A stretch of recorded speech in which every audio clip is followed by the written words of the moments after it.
Okay guys, for today video natin, to lagay na natin yung sa gitna ng ating PVC panel. Yan guys, kulay brown yun. Lagay na natin yung isa. Naputol na natin. Ito guys, lagay na natin. Okay, let's go. Kung nagtatrabaho tayo para mabuhay, huwag sana natin kalimutang mabuhay. Ang ibig sabihin, dapat may oras tayo para sa trabaho at may oras dapat para sa sarili mo. Dapat pantay lang sila, dapat balanse.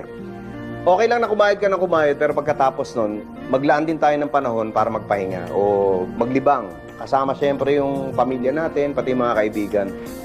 Aanin mo yung mataas na posisyon o mataas na sahod, kung papatayin mo naman yung sarili mo sa trabaho. May dahilan kung bakit ang tawag sa trabaho ay hanap buhay. Kasi hindi ka naman dapat naghahanap ng dahilan na pwede mo ikamatay. Kung nagtatrabaho tayo para mabuhay, huwag sana natin kalimutang mabuhay. Ang ibig sabihin, dapat may oras tayo para sa trabaho at may oras dapat para sa sarili mo. Dapat pantay lang sila, dapat balanse. Okay lang na kumayod ka ng kumayod, pero pagkatapos nun, maglaan din tayo ng panahon para magpahinga o maglibang. Kasama syempre yung pamilya natin, pati mga kaibigan. Aanin mo yung mataas na posisyon o mataas na sahod, kung papatayin mo naman yung sarili